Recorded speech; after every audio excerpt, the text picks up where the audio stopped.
días, buenas tardes, buenas noches, desde donde nos estén escuchando en cualquier lugar del mundo. Estamos hoy conversando en esta sesión de gastrodiplomacia, donde tenemos una invitada, como he dicho, deliciosa en los episodios anteriores, porque vamos a hablar de comida exquisita y una comida que nos evoca los Andes suramericanos. Y vamos a hablar de muchos ingredientes, por supuesto, pero vamos a también hacer referencia a la papa, a esa patata que se dice en España y que llega a muchas partes del mundo. Hoy se cultiva en 100 países del mundo y la papa tiene una historia milenaria. Tiene más de 8.000 años y es Perú y Bolivia quienes nos dan la papa y los conquistadores lo traen a Europa. Bueno, Araceli, bienvenida a este programa, a esta nueva conversación en gastrodiplomacia. ¿Cómo estás? Buenos días, buenas tardes, buenas noches, como dices, Constanza. Muchas gracias por la invitación. Realmente es un honor poder compartir un poco de mi país, de mi cultura y sobre todo que Perú es Perú igual comida, ¿no? Es sabor. Perú es un equivalente a sabor. No solamente sabor de probar, ¿no? Del sentido de gusto, sino sabores culturales, mixtura, completamente una mixtura mundial. Tiene una fusión increíble. Muchas gracias por la invitación y bueno, aquí intentaré en la medida de lo posible responder a tus preguntas con un poco de mi conocimiento, pero más de mi conocimiento es aparte de lo que soy yo, ¿no? Como peruana. O sea, contestarte como peruana. Lo poquito que sé de mi país.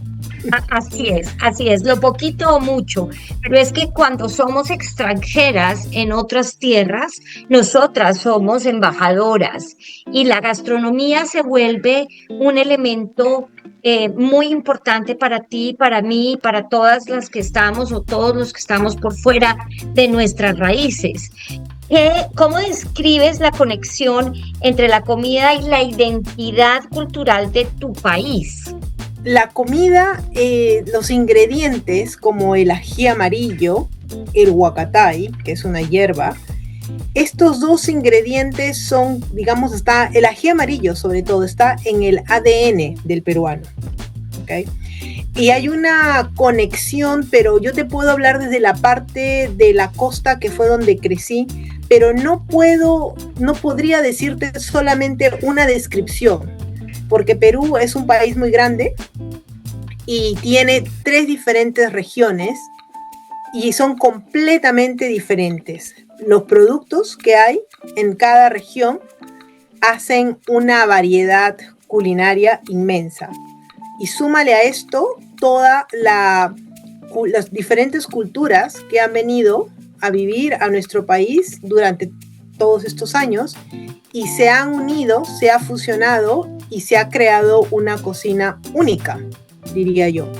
Total, porque es una mezcla de sabores y de culturas, inclusive hasta tradicionales, porque al fin y al cabo, y ahorita nos cuentas un poco en ese contexto, pero quiero recordar que la gastrodiplomacia y digamos que el término gastrodiplomacia nace en una idea del Perú como Estado que en el año 2000 nos regala su gastronomía y abre esa ventana de la gastronomía peruana, exactamente por lo que tú estás diciendo, porque hay una gran riqueza gastronómica dentro del país. Tienen pescados, tienen papas, tienen muchas cosas, arroces que se mezclan y hay varias cosas que te voy a preguntar de mi experiencia y de lo que conozco como algo, digamos, anecdótico en cuanto que ustedes hacen sándwiches, muchos sándwiches. El sándwich es algo, y estamos en una Inglaterra, tú y yo, que come sándwiches. pero el sándwich peruano es a otro nivel. Bueno, exactamente, nosotros le llamamos sándwiches, ¿no? Lo hemos ¿cómo es? Un anglicismo, lo hemos convertido en una palabra peruana. Y bueno, tenemos los triples también, que son más populares, son los triples, que aquí no sabía que también existían en Inglaterra, hasta que alguna vez lo preparé yo para mis niños y me lo dijeron, son los triples también, hace mucho tiempo que no veo uno de ellos. Pero bueno, sí, tenemos mucha variedad. El pan, tenemos muchas variedades de panes también. Y bueno, los sándwiches, ahora me haces esta pregunta, imagino yo que esa pregunta viene a tu mente luego de esta mundial que ha habido, ¿no? Este mundial de desayunos que ha estado en las redes sociales, que yo lo veía, pero en realidad yo no estaba muy al tanto de qué se trataba hasta que, bueno, lo he averiguado y me pareció muy interesante y muy audaz de este español, ¿no? Crear este mundial que ha generado no solamente un beneficio para él en que puede haber crecido sus números de seguidores y bueno, ha puesto una vez más Perú en una forma no, digamos, oficial, ha ganado, digamos, ¿no? El pan con chicharrón es uno de los muchos sándwiches que hay en Perú, uno de los muchos sándwiches, que no es como en Inglaterra que se come al mediodía como almuerzo, no existe el sándwich para tal, sería un desayuno, ¿ok? Los sándwiches de Perú varían desde un simple pan con mantequilla, que no hay nada más delicioso que un pan recién horneado con mantequilla, un pan francés, que así le llamamos nosotros, que yo creo que no existe en Francia, solo en Perú. Y luego el pan con chicharrón, que puede ser un desayuno. Y luego viene el pan, los sándwiches que son para la media tarde o después de la cena, a las 9, 10 de la noche cuando estás con hambre, ¿no? O sea, eso sería y hay una variedad, pero generalmente hay de pavo, hay de cerdo, hay hacen de pescado, ¿no? Entonces un pescado frito, un pescado muy pequeñito que se llama pejerrey, que lo fríen, lo rebozan y también te dan tu sándwich. Eso puede ser para el desayuno, esos son los desayunos carretilleros que le llaman, ¿no? La gente del pueblo, la gente del día a día que va al trabajar. Esto es un pan con su pejerrey arrebozado, un sándwich y su vaso de quinoa, ¿no? De una bebida hecha a base de quinoa, que lleva avena también, que lleva manzana. Y bueno, y esto te puedo decir que lo he enseñado a preparar en este país. No sé si... no me he presentado, pero bueno, también aquí, después de 20 años de vivir en este país, he empezado como a dar clases de cocina peruana y me encantó poder compartir, porque para mí no es un negocio, no es un business, para mí es compartir un poco de lo que soy yo, ¿no? De mi esencia, a través de los sabores. Y me gustó muchísimo la acogida de la gente inglesa, de la curiosidad de saber y de probar y de la disponibilidad que tienen de probar sabores diferentes y quedarse sorprendidos muchas veces que no pueden creer esas combinaciones de comida que nosotros tenemos y que dan un resultado fantástico. Es que me dicen, nunca me lo hubiera imaginado. Bueno, dijiste no, te presenté yo, pero no te has presentado tú. ¿Dónde estás? ¿Quién eres?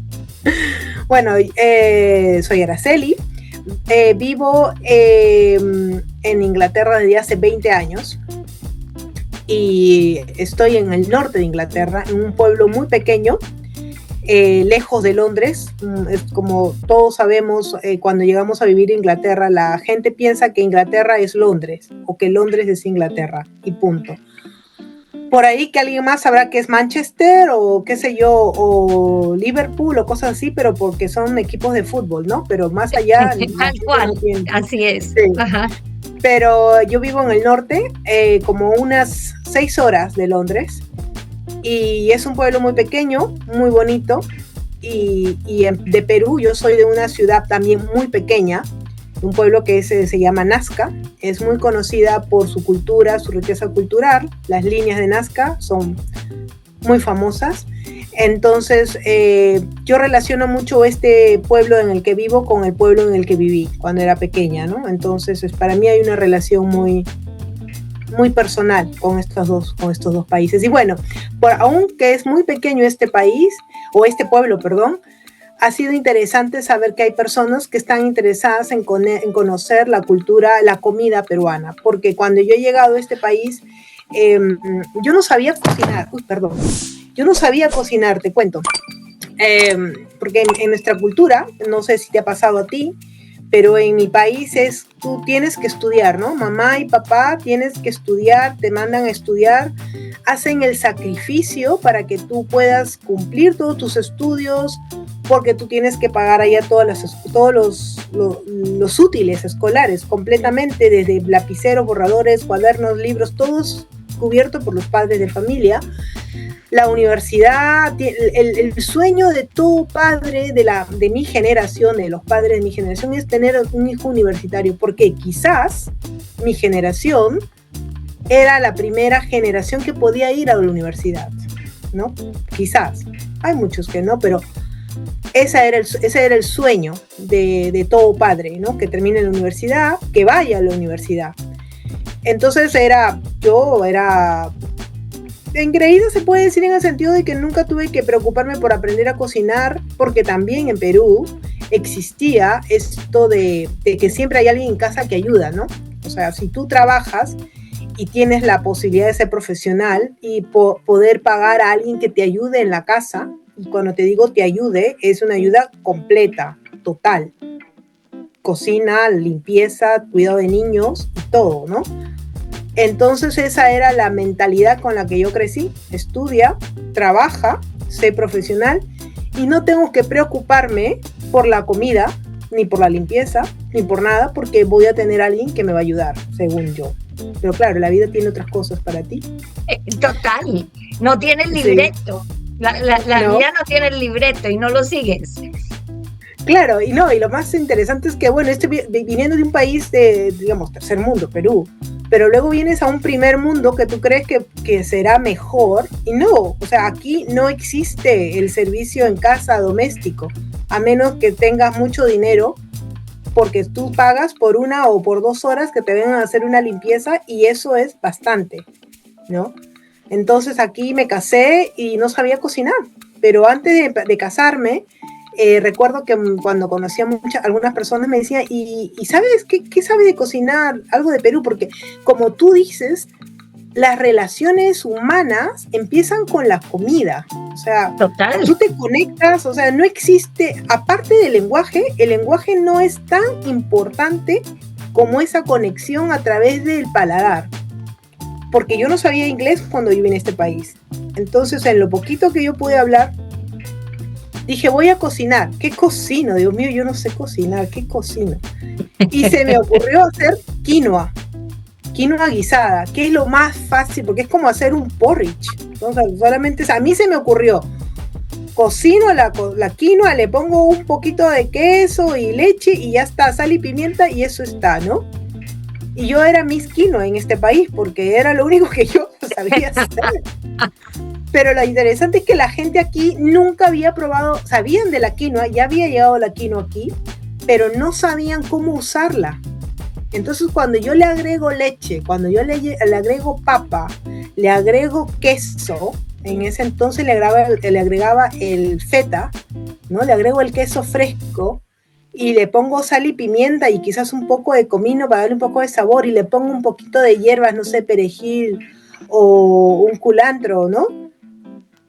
Y ya tiene otro sabor y la gente me dice, esto está rico, esto no lo había probado, esto, porque estaban acostumbrados a comerlo como en ensalada y punto, como un arroz, como algo así, como un cuscús, como algo cocido sin ningún tipo de sazón, ¿no? Sazón, claro. Entonces, claro, para ellos fue el descubrimiento, esta es otra forma de comer la quinoa, y digo, y la puedes hacer, le quitas la sal y le pones dulce, le pones azúcar y lo puedes hacer un postre. Entonces ya, eso fue mis primeros pininos en la comida, digamos, ¿no? Y bueno, luego me casé y ya bueno, con los hijos uno aprende. Yo, cuando venían amistades a la casa, o generalmente eran extranjeros, ingleses, vecinos, amigos, ¿y qué vas a invitarles a comer? Pues yo siempre le invitaba comida peruana, o sea, voy a invitarle un poquito de lo mío. Claro, a buscar, llamar a mi madre, ¿cómo haces esto? ¿Cómo haces el otro? Y lo interesante es que cuando llamas a tu madre y le dices, mamá, ¿cómo preparo esto? Mira, te vas a preparar, le echas tanto, le echas esto, luego pruebas, luego es un poquito más, si lo ves que está no sé cuántito, le echas un poquito más de agua o lo mueves un poco más, luego te compras 20 céntimos de, no sé, de perejil o de albahaca, 20 céntimos de albahaca, céntimos peruanos. ¿Cómo voy yo? O sea, tienes que decirme cantidad, mamá. No sé, medio litro, una cucharadita, es que no existe esas medidas en nuestros hogares. Es al tacto, ¿no? Al gusto, o sea, prueba, al gusto a la sazón. Al gusto y al ojo, sí. Porque el ojo tiene la medida, ¿no? El ojo tiene la medida. Estás hablando exactamente de lo que es la gastrodiplomacia en la calle, en el día a día. Una cosa es que la gastrodiplomacia se vuelva una política internacional, una política de Estado, de relaciones internacionales, y otra es ese ejercicio que hacemos como extranjeras, no solamente aquí, en cualquier lugar del mundo. Yo estoy segura que Aracelis y Constanzas hay en muchas partes del mundo que no están en su país y que están mostrando a través de la gastronomía toda una idiosincrasia. Porque cuando tú sirves un plato, cuentas una historia. Cuando tú sirves un plato, identificas unos sentimientos y unas posiciones también, hasta políticas. Por supuesto que es muy importante. Tú sientes que a través de el trabajo, digamos, tú enseñas español y estás siempre en contacto con el español como un lenguaje, pero ¿sientes alguna necesidad también de hablar de comida porque es otro lenguaje un poco más fácil de llegar a la gente? Bueno, gracias a mis clases, y tú sabes que hacemos a veces celebraciones de Navidad y todo el mundo lleva algo para compartir, he tenido la oportunidad de llevar cosas de mi país. Y eso fue lo que me generó empezar a hacer talleres de comida peruana, ¿ok? Le digo yo talleres de comida sudamericana, pero generalmente enseño comida peruana, ¿ok? ¿Y qué plato? Es que es difícil de escoger un solo plato de Perú, ¿ok? Es muy difícil, porque si yo escojo un plato que sería un plato que me representa a mí, pero no representa a mi Perú, ¿ok? Aunque el ceviche es el plato, digamos, bandera de Perú. Iba a decir, ¿sí? Exacto. Pero la gente de la sierra no te puede decir que es un plato bandera porque no hay mar ahí, ¿entiendes? Hay peces de lagos, sí, la trucha, pero no es típico, ¿me entiendes? Hay unas variedades, hay unas comidas ahí deliciosas, que no sería el ceviche, no sería pues el plato bandera, ¿no? Que tal vez es la papa es la que se pone como un ingrediente primordial, ¿no? En las alturas de los Andes. La papa, la quinoa. Exacto. Las variedades de papas, te estoy hablando, cuando tú dices la papa, a ti se te viene la papa blanca y ya está. Pero es que no, las papas tienen una variedad, y tú lo sabes, de sabores, de colores y de texturas. O sea, que hay una variedad completa ahí, ¿no? Entonces es difícil incluso decir cuál papa, ¿ok? Y cada papa tiene su nombre. Entonces también no puedes decir la papa en general, tienes que decir la papa y su apellido, ¿no? Porque si no, entonces ¿de cuál estás hablando? Yo he intentado, cuando he llegado aquí, he intentado en la manera de lo posible preparar comida adaptándola, porque obviamente hace muchos años no había el internet, no había Amazon, no habían productos peruanos, entonces tú como te comenté, le ponías feta cheese o queso feta a la quinoa, que no lleva. En Perú le llamamos queso fresco, que es una variedad, es algo muy parecido al feta, pero en realidad no lo es, ¿no? Entonces no tiene, es lo más parecido que hay. Luego encontré el halloumi, que me gusta mucho, pero también no es al 100%, ¿no? El ají, pues he empezado a hacer la causa, como tú me mencionas, que es una papa que lleva un ají molido, que es el ají amarillo, que es el que le da el color a esa papa.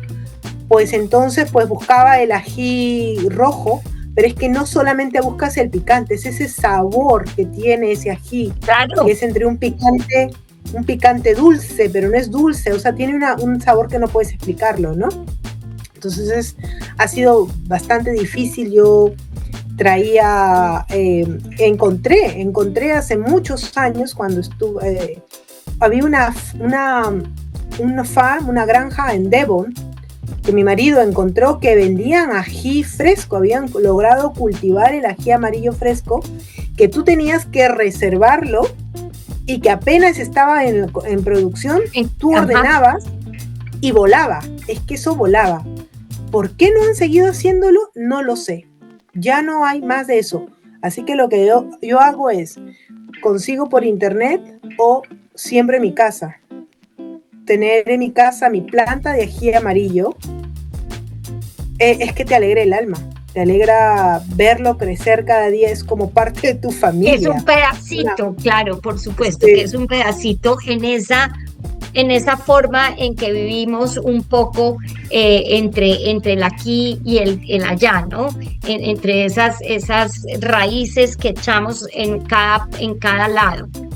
Si tuvieras que resumir tu alma de cocinera, ¿con qué frase sería? ¿Cuál es tu alma de cocinera? ¿Qué frase se te ocurre? Mira, sí, mi alma de cocinera que la he desarrollado aquí, porque no sabía que la tenía hasta que vine a estas tierras. Mi alma de cocinera, yo diría, mis hijos. Mis hijos es un sembrar, es una forma de no parar, de seguir sembrando, ¿ok? No es que, es una continuidad, eso diría yo, una continuidad histórica, cultural, que está relacionada directamente con el paladar. Eso diría yo. Y yo le pondría otra frase al lado, que son los sabores de mamá. Exacto, sí. Son los sabores de mamá, los sabores de Perú, los sabores ancestrales, ¿ok? Porque yo aprendí a cocinar comida de la calle, que en Perú nadie lo cocina en casa, porque tú lo compras en la esquina, ¿ok? Porque no tienes por qué cocinarlo. Dulces que solamente se celebran una vez al año en Perú, porque son dulces religiosos, tradicionales, que se comen una vez al año por determinadas fiestas. Pero son cosas que a mis hijos les encanta, y he tenido la oportunidad y la suerte de llevarlos a Perú y a comer esas cosas. Y mi madre me enviaba muchos dulces desde Perú, en encomiendas, cuando ella vivía en Perú. Y entonces ellos han crecido con esos sabores. Es muy interesante porque ellos son niños que han crecido aquí, y si tú les mencionas cuál es tu dulce favorito, te van a decir el turrón de Doña Pepa. Ese es el postre que más les gusta. Y no sé si has comido tú o has escuchado de ese postre, pero es el postre más humilde, sencillo que existe en la gastronomía peruana. Y tiene una historia, ¿no? de la esclavitud. La que creó este postre fue una mujer esclava que tenía, creo que ya era libre, pero tenía una enfermedad en las manos, ¿no? Uh-huh. Y ella preparó este postre para celebrar, para pedirle, ella tenía una enfermedad en las manos, y le pidió al Señor de los Milagros que le haga el milagro de sanarla de esta enfermedad, y en agradecimiento a esto, ella le preparó un postre que es el turrón, y ella se llamaba Pepa, que es simplemente unas barritas hechas con harina, ¿ya? Y le puso, para darle color a esa harina, le puso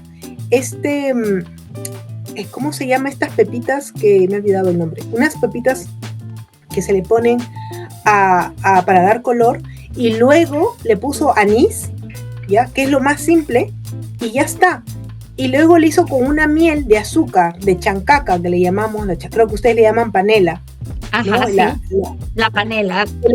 La panela, sí, que es lo que ahora es tan caro y tan saludable, pero en nuestra época era lo último, no sé, o sea, era para la gente pobre.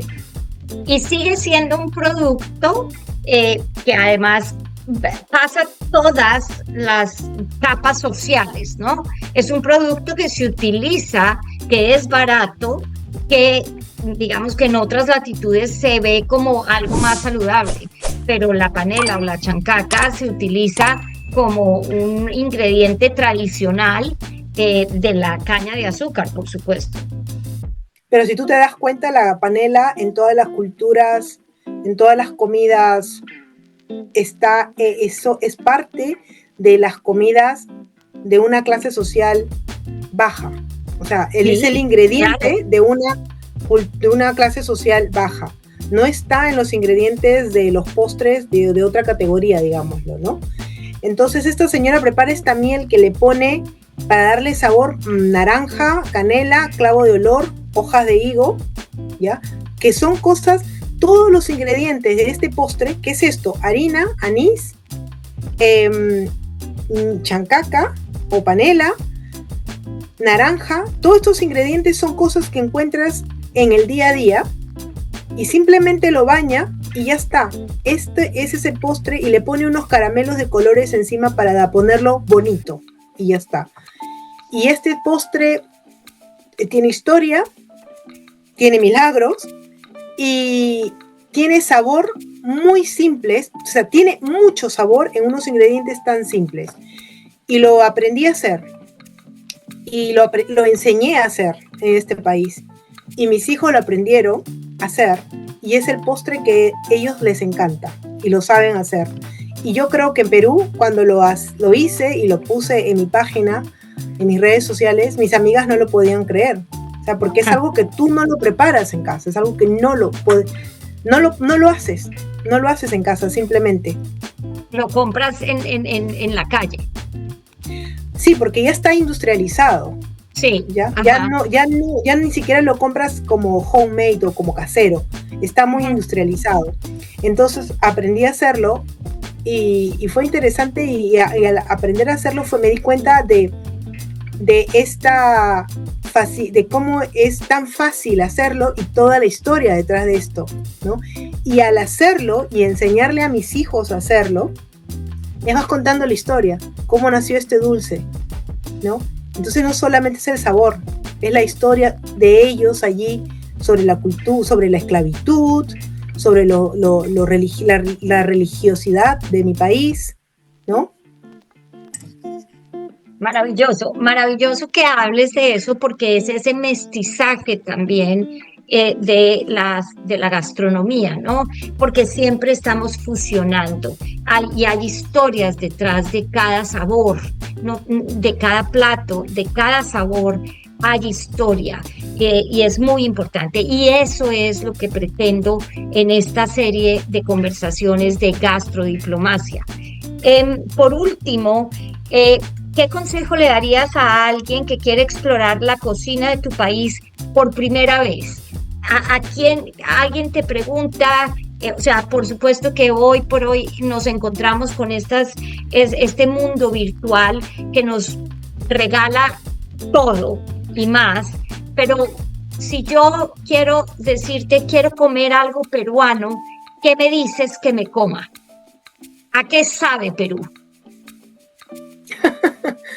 Otra vez, te diría que te vayas a un buffet. No te aconsejaría que te pidas un solo plato, no. Hay una variedad inmensa. Yo he crecido en un hogar de tres culturas diferentes. Tres culturas diferentes. Mis padres eran peruanos, ¿ok? Pero mis padres eran de la sierra, ¿ya? Yo viví en la costa, en un pueblo que se llama Nazca, pero mi padre luego se mudó a una ciudad que se llama Chincha, que es la cuna donde fue uno de los focos donde llegó la esclavitud, ¿ok? Porque es una zona algodonera.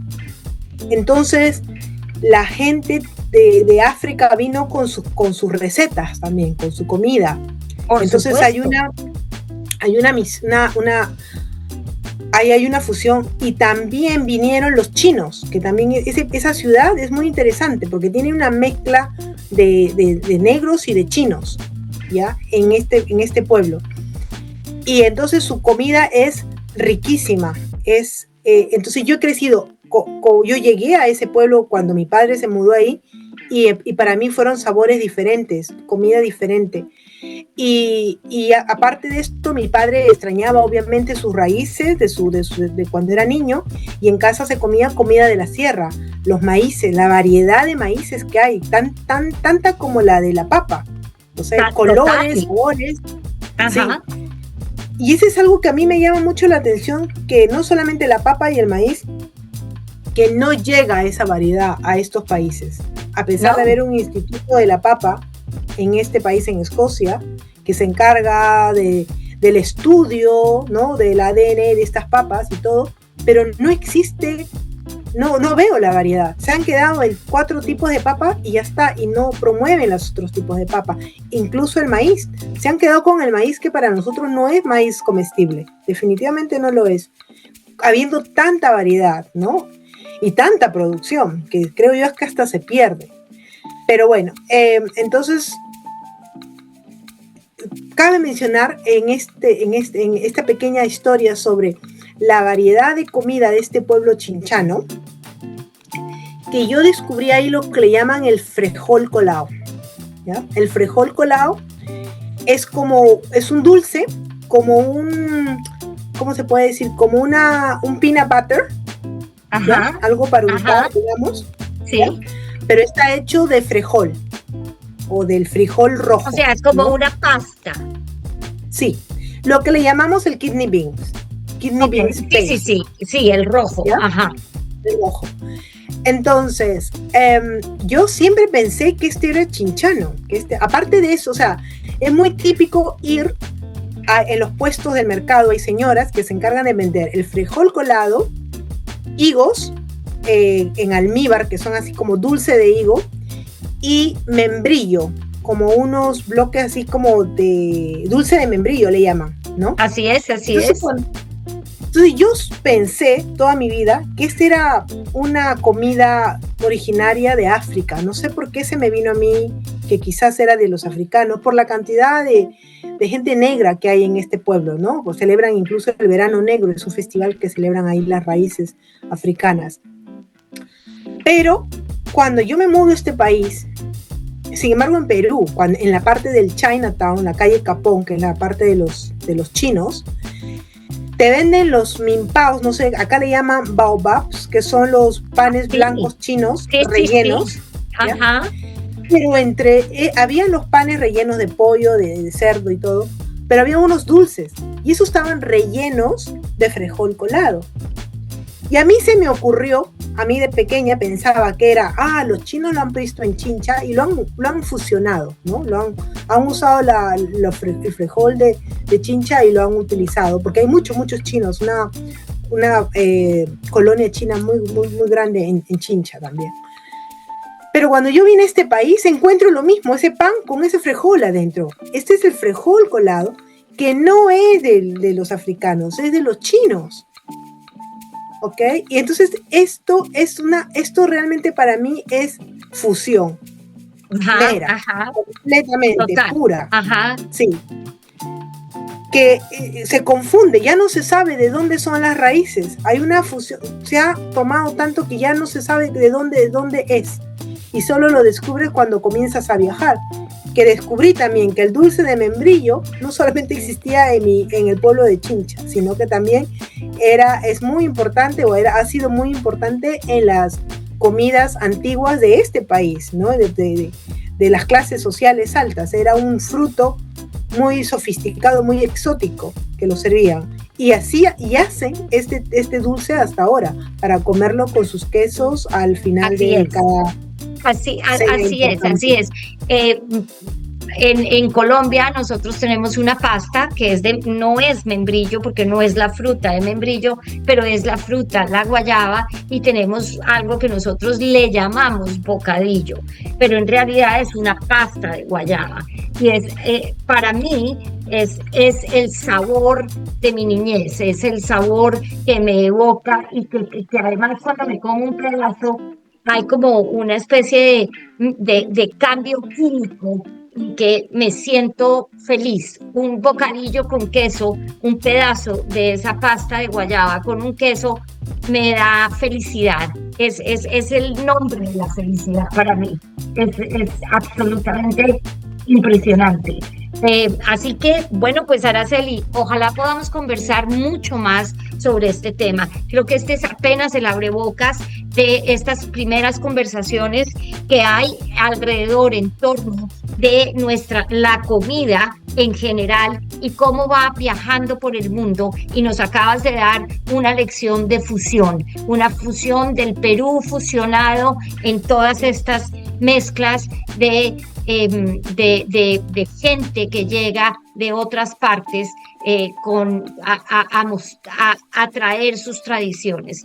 Por lo tanto, será otra oportunidad en la que conversemos mucho más y ahondemos y hasta demos recetas, porque me parece que es muy importante dar ese toquecito de cómo lo puedes hacer lejos de tu tierra, pero que puedes quedarte con el sabor original. Mil y mil gracias. De nada, Constanza, ha sido un gusto y como tú dices, hay mucho de qué conversar, no solamente de las recetas, de las comidas, sino de cómo este tipo de alianzas que hay ahora mismo entre el Reino Unido y Perú por las frutas, las verduras, los productos peruanos que están siendo exportados, que están llegando frutos de mi pueblo aquí a este otro pueblo. Y esto tiene que ver mucho desde, tú sabes, del Brexit, ¿no? Que ha salido, entonces no puede recibir se le hace mucho más fácil acudir a Perú, y eso es lo único que a mí me preocupa de este tipo, que no viene a ser como un intercambio. Lo que quisiera es que, porque me he dado cuenta que Inglaterra está empezando a producir quinoa. Ajá, sí. Y entonces, si tú empiezas a producir, pues ya comienzas a copiarle, ¿no? al producto de otro país. Entonces, ¿qué pasa con Perú? Con su propia producción, ¿no? Entonces es importante no solamente el dar a conocer nuestros productos, sino protegerlos.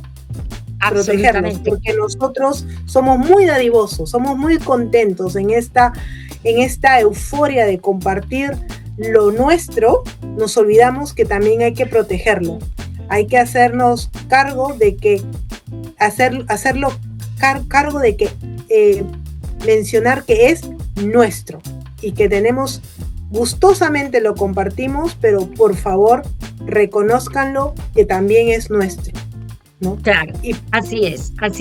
Pues hasta la próxima, y este es un súper tema que queda en puntos suspensivos, porque del sabor a todos estos temas es muy importante que lo conversemos, y que lo conversemos así, de manera sencilla, sin pretensiones. Por supuesto que sí. Así que hasta la próxima de nuevo. Y para todos, mil y mil gracias por escucharnos, por vernos, y dejen sus comentarios en nuestro canal de YouTube y vean nuestras redes en Instagram. Mil y mil gracias. Hasta luego. Adiós.